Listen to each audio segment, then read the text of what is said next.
Welcome to the Pretty Powerful Podcast, where powerful women are interviewed every week to share real inspiring stories and incredible insight to help women or anyone break the barriers, be a part of innovation, shatter the glass ceiling, and dominate to the top of their sport, industry, or life's mission.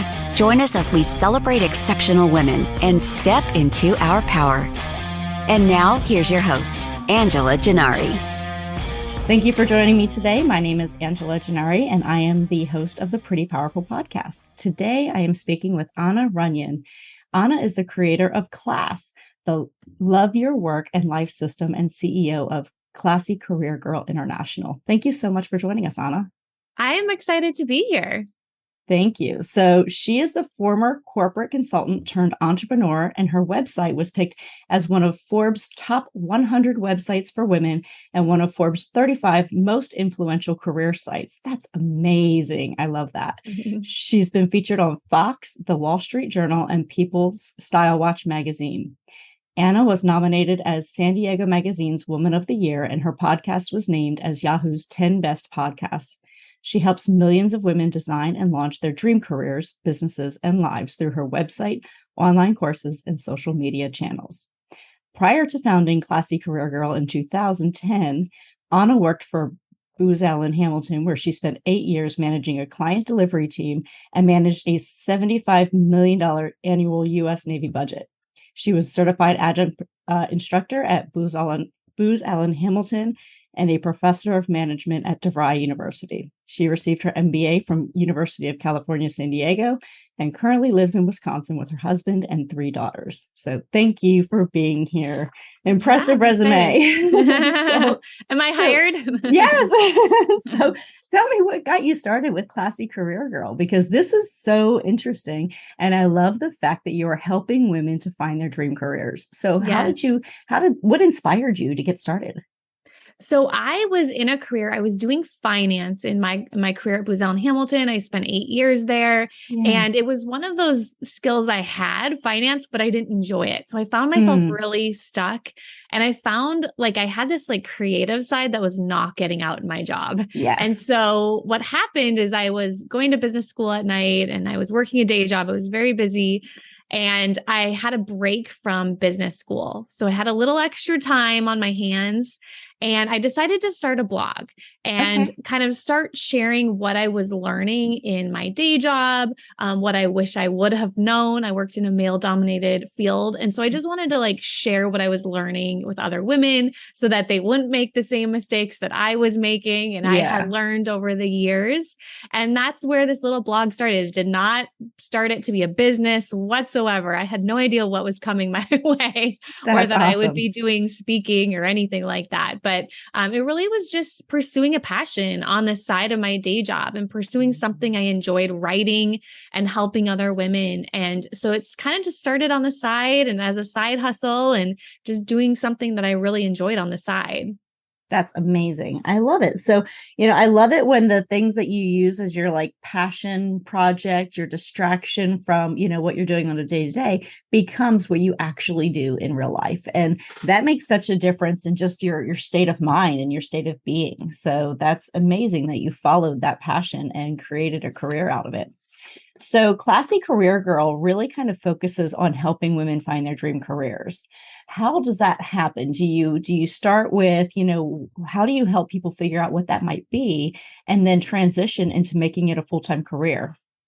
Yeah. So one of the things that we always go back to, well, first of all, I believe that everyone has an ideal career or an ideal business. So there is something out there you were born to do. There's some calling, there's some purpose. There's something that will give you meaning to your work and your life. There's a reason when you get out of bed, right? So first of all, that's what I believe. You don't have to stay stuck. You don't have to live with regrets or go to a job that you hate. So after we get past that, that major belief, Right. Then when it comes to exploring, like, what is the right career for me? What should I be when I grow up? Which is, it's perfectly fine to ask yourself that no matter what age you are, not just when Uh-huh. we're young kids. Right. When you're trying to figure out what that career would be, I always ask myself and ask my clients a few questions, which is like, what could you do for hours and hours and not Mm. get bored? What would you do even though you didn't get paid? Like, what would you do in your free time? That was me blogging, right? Like, I did not get paid for that. I was doing interviews like this with other authors and experts as well. And just Mm-hmm. learning and like soaking up knowledge just for free, like, Yeah. Yeah. because I enjoyed doing it. And so those two questions, and I could do it for hours and hours and not get bored. Another thing I always ask my clients is like, what do people ask you for help with? Oh, Because good idea. sometimes other people know what we're skilled at and excel at, and we don't even know. And so when I Yeah. think back to my time, as I was like trying to figure out what I should do with my life, people were asking me career questions and job search questions, and they were asking me to help them with their resume. And I remember Hmm. asking, or one of my best friends kept asking me like how she could get, her dream job. And so I started to Wow. clue in on those questions that people were starting to ask me as well. And then we identify like what our ideal work day is as well. Like, Hmm. what could, when you wake up in the morning, from the time you wake up, like, what's the first thing you do? If your day could go, as perfect as it can be, and I'm a mom with 3 kids, so I Right. know Right. it doesn't always go perfect, but if Right. it could, what would that work day look like? Do you want to Mm. have more freedom or more flexibility? Do you want to work from home, or do you want to work from a coffee shop, or do you love the work environment and having a team? And so just identifying before we jump on, job search sites or we update your Hmm. resume, like, that's not where we start. We start first really figuring out what that ideal career is first, what that ideal work day is, and kind of put a plan together on who you are. Most people don't do this. They just kind Right. of stay stuck, and they don't do a lot of like this self-assessment and the like looking back at yourself and your prior experiences, and all that factors into creating that career that you're going to love. Excuse me. Sorry. I agree. And that's great advice. I think that too many people look at, how much money do I need to make? Or, where is the job located? Is it close to my house? Is it remote work? And they're not really looking at what do I love? Yeah. What drives me every day. So I think that's great advice. The money will come, right? Like, Right. if you're in that ideal career for you, if you're pursuing your passion, something you're excited Hmm. about, the Hmm. success of the money, all that's going to come if in time. So you don't have to worry Absolutely. about that. Yes, absolutely. So right. So you're balancing motherhood, you're balancing, doing, the classy career girl. You're involved with your own podcast. I mean, you've got so much going on. How do you make it all happen? How do you plan your day? Ooh, I love this question. So I'm a big planner. So if you go to our website, we have we're all about planning. Like, you'll Good. quickly see I'm a planner, and I help my clients with that as well. So I Mm, do definitely plan my weeks. And so before the week starts, I know going into the week, like, what my priorities are. yeah. When I go into my everyday, the night before, I write down 3 priorities for the day as well. So I know Mm, what those like big rocks are. yeah. If I do get time to focus on my business, because, every day is a little different with 3 kids going Right. everywhere. And so even if I get that 15, 20 minutes, I know what I'm going to be focusing on that day when that time does come. I'm a big fan of morning routines. I have Google Doc checklists documenting like every system of my life, for Hmm. my team, for my home life, for my morning routine, just so I know, like, I don't have to think through and make decisions. So I have that checklist. I know what I'm going to do in my morning routine. I know what I'm going to do when the kids wake up, right? There's a Right. routine to get them out the door with their lunches and all Yes. the things, right? And they know what that routine is as well. And so as soon as I think when I had my third daughter, and she just turned 7 months. So she's a little one. But I think that was the turning point where we could handle 2 kids, but the third one was like, okay, I need to systematize everything. And so then you don't have to think through it. There's just systems in your day. You know what's going to happen with the groceries. You know what's going to happen with the dinner.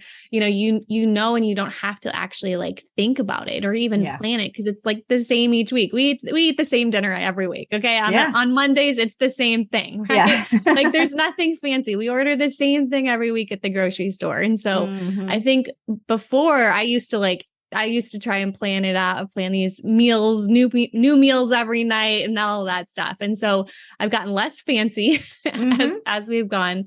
And then also just kind of knowing what those priorities are and knowing those most important things that I need to focus on every day. And then being okay with not getting everything done. So I do say I have those 3 priorities.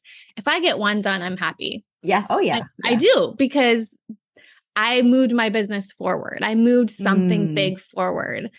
So it's not going to be an Instagram post. That's not going to be one of my top priorities. That I get those done as I can, but that's not the number one priority that's actually going to help people and impact people and actually grow my business. So just being very clear on what those priorities are before the day starts, writing that down so you can hit the ground running right when you wake up. Yeah, I think that's such great advice. And, there's a lot of CEOs that do this exact thing.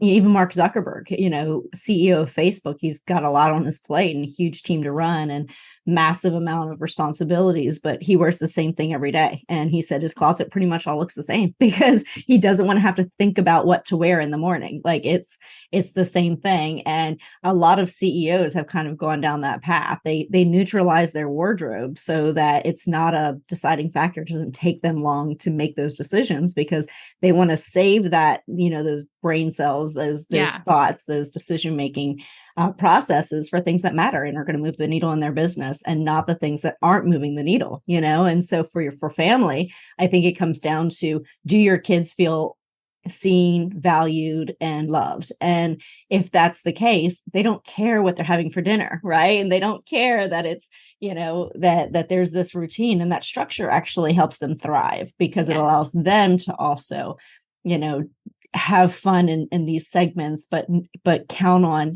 certain things happening like clockwork in their life. So I think kids thrive in those environments. Yes, they do, for sure. It allows the creativity to come out in better ways. Yeah. And they don't have to think through it too. They just know, okay, it's Saturday. I got to clean my room too. And they start to get into that routine as well and help out around the house too. Yes. Right. Yes.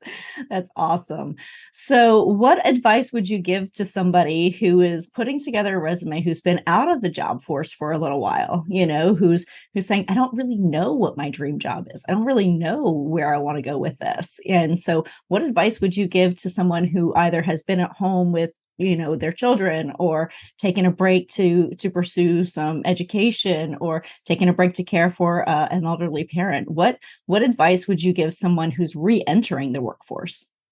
Well, don't worry about your resume. That's number one. Let's set the resume aside, because what we have to figure out first is, what is that ideal career now for you? Because it probably changed a lot. A lot of us have had, the crazy couple of years with the pandemic. A lot of people have just kind of gone through that, like, what is the right path for me to take? Sure. And so that's the most important thing, is that, because when we write a resume, we want to make sure that it matches your ideal career. Yeah. And so what I would do first, put your resume aside. Besides that, I would ask yourself the questions that we talked about first, like, what could you do for hours and hours and not get bored? What would you do, without getting paid to do? And what do other people comment about your strengths and your skills? And what do they provide feedback for you, like, that you do really well, or they ask you for help with? So that's the first step.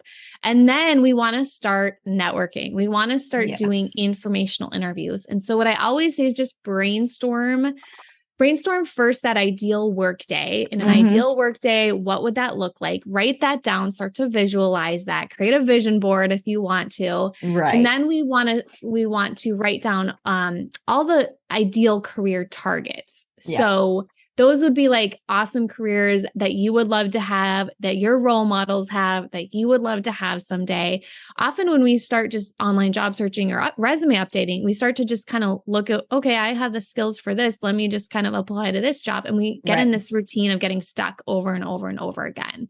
And so if we start at the beginning and just let ourselves dream, like write down 20 possible jobs that you would love to have.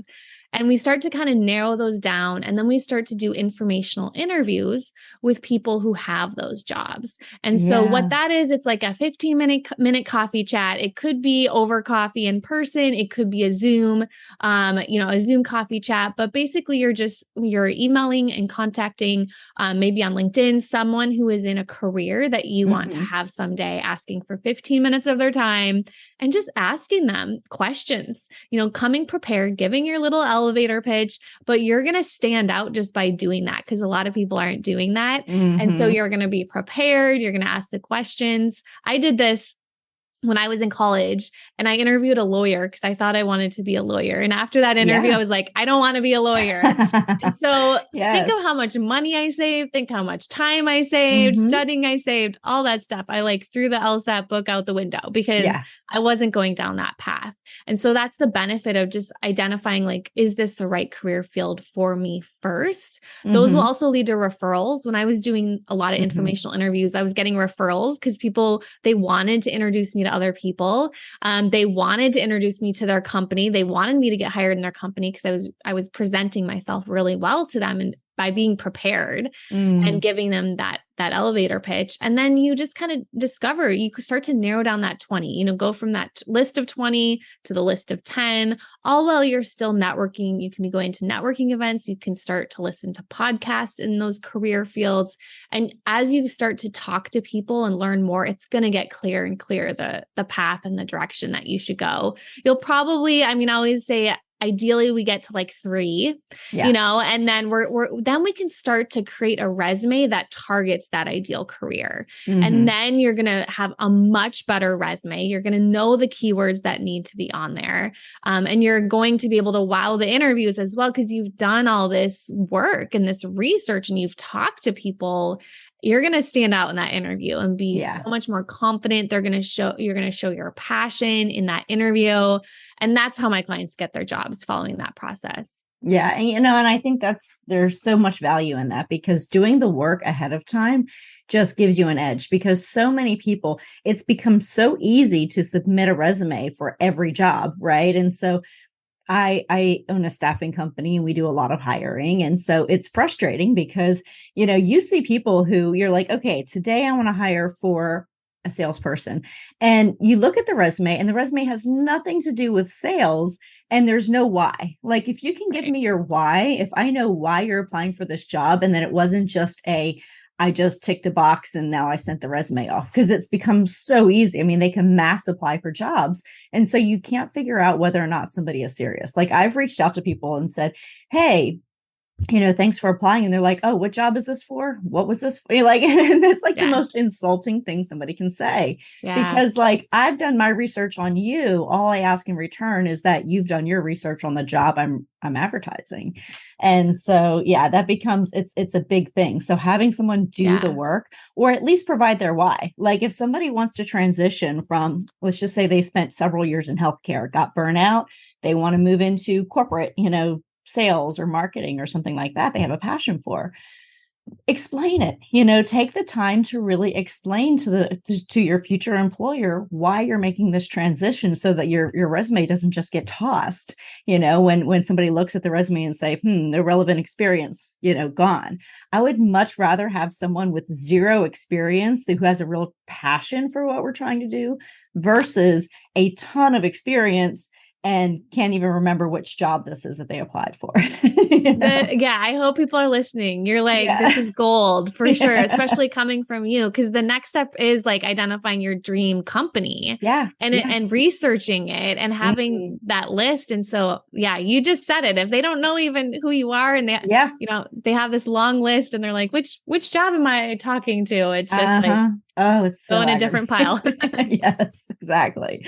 So how do you create more balance in your life, flexibility. If somebody wants to go start their own business, how do you help them create flexibility so that they can be a mom, they can have that flexible work schedule, they can do, things with their kids while also growing a business? What advice would you give for that? The one thing that I've always done is, and much more recently, is really tracking my time and doing kind of time audits on my time. Yeah. Every time I'm feeling stressed or I'm burnt out or I don't have enough time, because that's something we always deal with. Like, do I have enough time?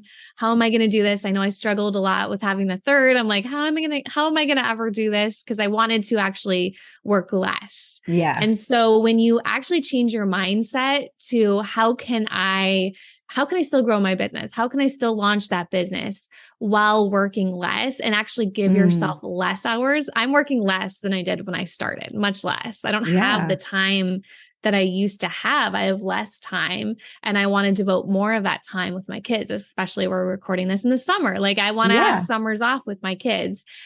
So knowing that that's a good thing, because I think we think it's a bad thing that we have less time, but it's actually a good thing because then you're going to be more focused and you're going to be able to do the things that are the most important. I think I did a lot of wasting time scrolling on Instagram, in the beginning, and a lot of things that weren't actually growing my business. I was wasting a lot of time before kids because I could. Yeah, and so now that if I have an hour, we're getting down to business and we're focusing, and I know what I need to focus on. And my business has actually grown with the more kids I have too, right? Because I'm getting more focused with that time. So I'm doing time audits. So every quarter I track like a week of my time. I use Toggle for my team as well. And so that's a really good way to kind of track your time, track your team's time, figure out where you can create systems, where you can start delegating, and that will help you figure out like who you can hire as well. And then also what you can just drop. There's been a lot of times over this last year that I just started saying no to things, like we can't keep moving forward on those things. I'm taking a little blog break. Like it was just taking so much time. I'm going to come back with better systems to post on the blog too. So having less time can actually be a good thing because it makes you focus on the right things. Absolutely. One of the things that I do, and this could help people or it could be, I don't know, but for me, I don't take calls. So I don't take phone calls during the workday, unless it's scheduled. And the reason is because if I'm in the middle of working on a proposal or if I'm in the middle of an email and I'm, whatever, I have time blocked, right? Because time blocking is really important. Like I'm going to spend 2 hours doing this and I've got, 30 minutes before this podcast or 20 minutes, before I have to leave for this appointment.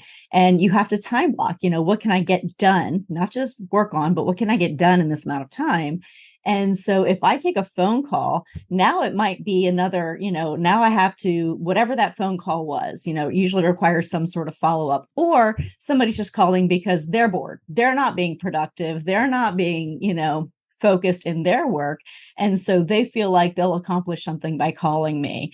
And I don't take calls during the day. And the reason is because it then will take me 10 to 20 minutes to get back to where I was as productive as I had been prior to the call.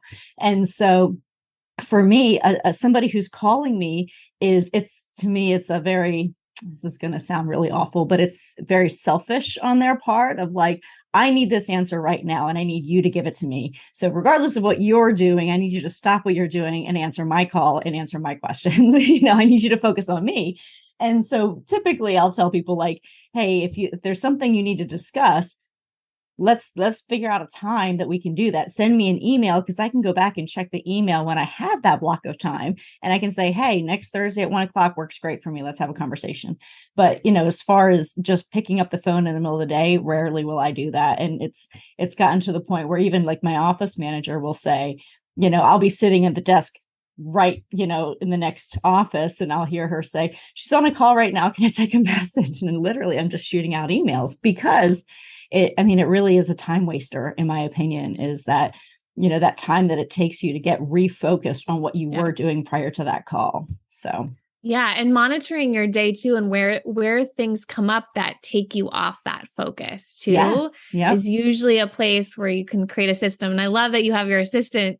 She already knows Yes. what to say to people. She's on a call, and you've Yeah. created that system ahead of Hmm. time. So it's allowing you to focus more. I love that. I love that Yeah. example. So, for me, it works just because I can. For me, it takes a minute to get focused. And then once I am focused, I need to stay in the zone, because if Yeah. I'm not staying in the zone, then I'm distracted and other things are not getting done. And then I'm not, that time block that I've just set aside for that is not getting done. And then I'm frustrated, and then my day tends to spiral. So you've just got to really be committed to that time block that you're setting aside and get focused. So whatever that means for you. For me, it's just not taking phone calls, but for others, it could be different. So a lot of people during the pandemic either pivoted in their career. They said, you know what, I don't want to be like, the biggest thing for my colleagues is I work in the hospitality industry. And so many people said, you know what, I am done with the hospitality industry. We're the first ones to get, hit when there's some kind of recession, pandemic, we suffer, and so a lot of people left the industry altogether when airlines and hotels and event management companies, they all started laying off their employees. A lot of people left for good. So you had that happen, and then a lot of people went and started their own businesses. You had a lot of people during the Great Resignation that said, I don't think I want to do this corporate thing anymore. I don't want to be on Zoom calls every day and in these endless meetings, and this is not what I want for my life. I want to do something I enjoy. So what advice would you give to somebody who's now going down the path of, they're in that Great Resignation time period and they want to pivot? And you talk a little bit in your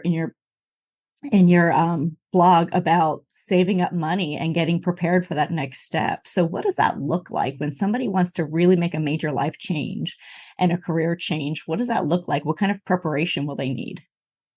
Yeah. So one would be identifying like what that ideal career is, what Right. that ideal business is. So that's like number one that we need to go through. And then yeah, you mentioned it. I mean, getting out of debt, having that big savings, like, and it doesn't have Mhm. to be a big savings, but having a savings plan will Right. help you, because then you don't have to worry about money. You can kind of make decisions based off your passion and what you really enjoy doing. And the money, like I Mhm. said in the beginning, like the money is going to come, but we do have some time, right, where we may need to do things that aren't going to generate the massive amounts of money that you want to pursue in your career as well. Yes. So yeah, looking at your savings, I always say like 3 to 6 months savings. Like you definitely want to have some savings before you quit that job, you make the leap.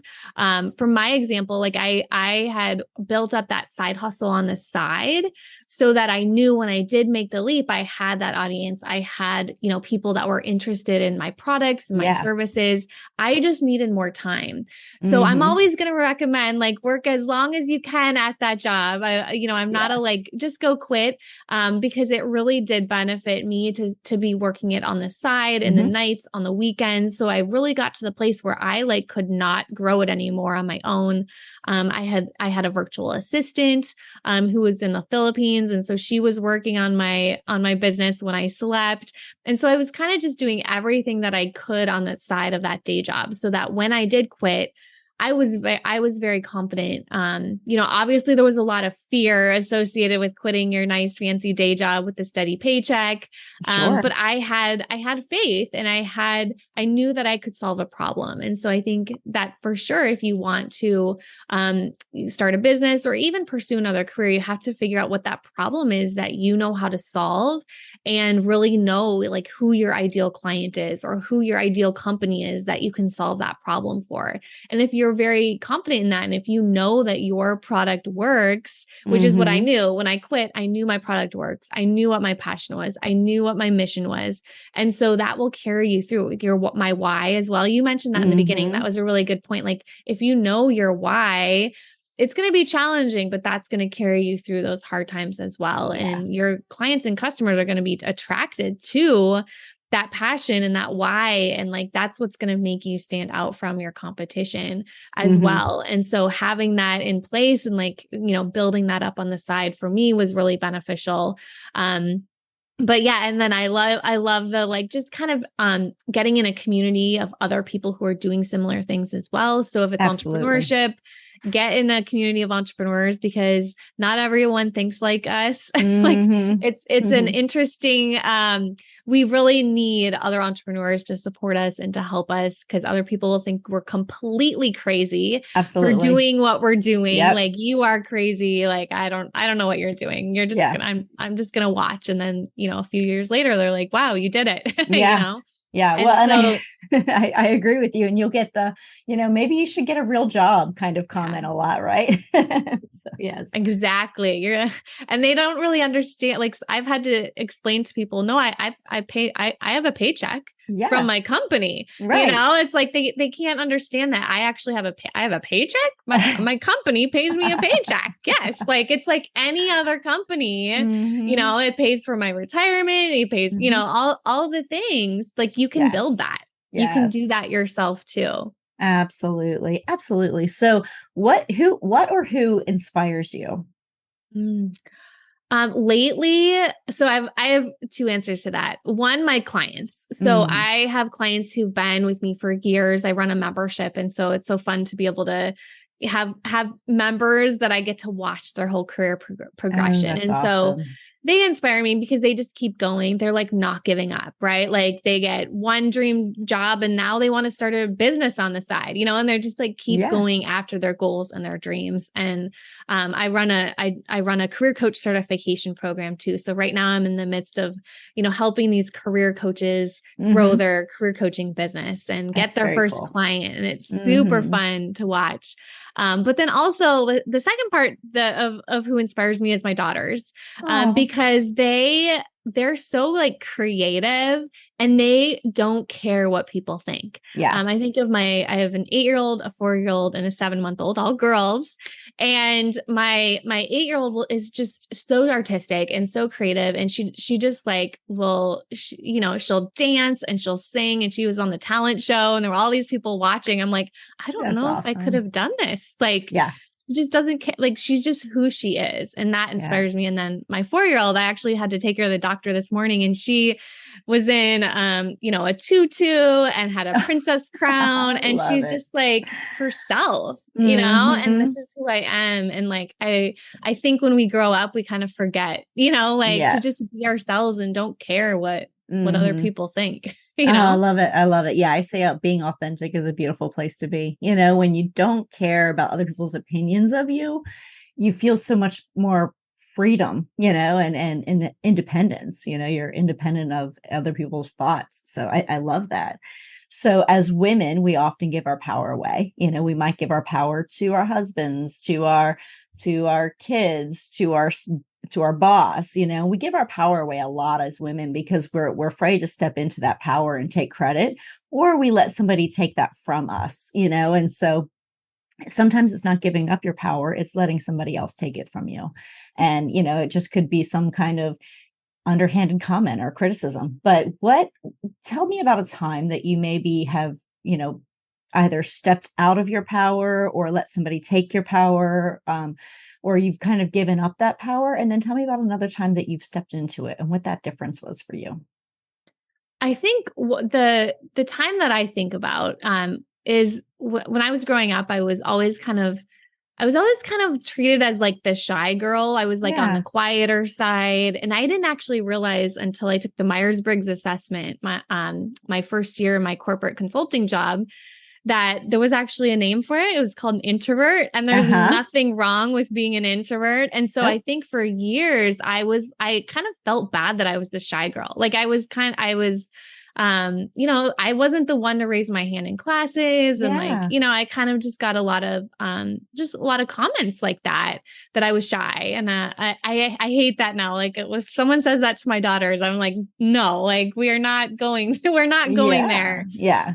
Because what I learned is I'm an introvert and there's Hmm. nothing wrong with introverts. There are so many benefits. I wrote a 15 reasons I'm glad I'm an introvert blog post up many years ago because there's so many like benefits. And I think I've used that now in my business. Like even just right now, doing one-on-one things Hmm. is like my thing like Yeah. this, right? Like And there's ways that you can use, being an introvert to your advantage. You're a really good listener. Yeah. You can do even as a business owner, I didn't think that I could start a business because I was an introvert and I thought it was only for extroverts.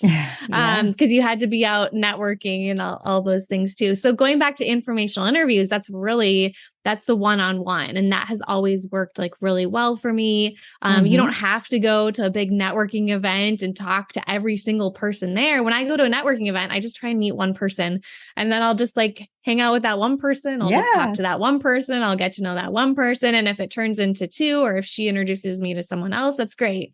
Yeah. But you don't have to be the life of the party, to succeed in your career or your business. And so that helped me. When I learned that, I started just to be more of myself. Yeah. And I think that's when I was like stepping into like really who I was, and sharing sharing who I am and sharing my thoughts and putting it out through writing. And I think that's where the blog came, right? Because I wasn't like, I'm going to raise my hand, call on me. I'm going to tell you everything I think.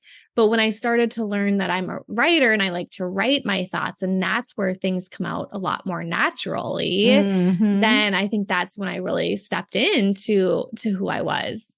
Yeah. Oh, that's beautiful. Yes. I know so many introverts who are amazing writers because they're able to take their time and put their thoughts into writing versus having to speak in front of a crowd or tell people in a big group setting how they feel, because I think introverts are very thoughtful and very insightful. And so when you have the time and the right method, you can really inspire a lot of people. So amazing. Exactly. I love it.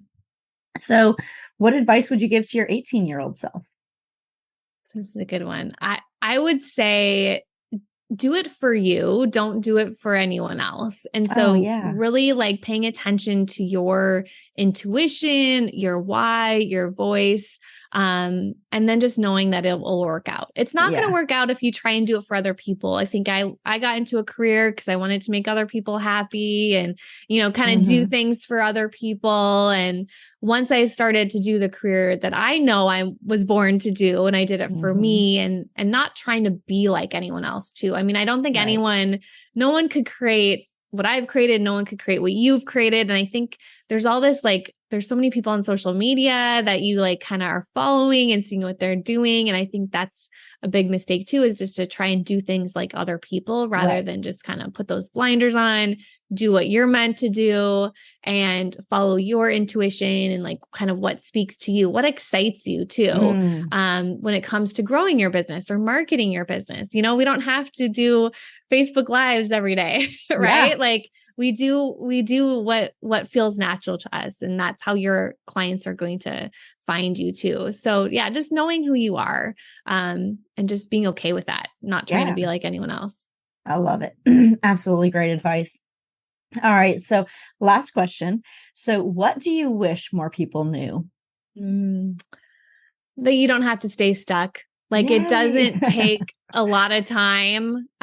You don't have to live with regrets and be like, I wish I would have done that someday. And, really there is that career that you were born to do. If you're feeling stuck or if you're feeling not challenged or like you're not reaching your potential, it's probably time for a career change. So I just see so many people stuck and unhappy in their lives. And, that's why I do what I do. Yeah. Oh, I love it. That's incredible advice. And you're right. I mean, you don't have to stay stuck. There's so many options. And I think we get stuck in our minds and then we just stay there. So, well, thank you so much for your time, Anna. I have really enjoyed this. This has been great. And I know our audience will benefit so much from all of your great insights. So thank you so much for taking the time to Thanks for having me. Pretty Powerful podcast. And for our audience, if you want to check out Anna and the things that she's doing and all the cool amazing advice that she can give you, please check out prettypowerfulpodcast.com and she will have a whole profile on there that you can link to her and find out more. So thank you again and have an amazing day. Thank you for joining our guests on the Pretty Powerful podcast. And we hope you've gained new insight and learned from exceptional women. Remember to subscribe or check out this and all episodes on prettypowerfulpodcast.com. Visit us next time, and until then, step into your own power.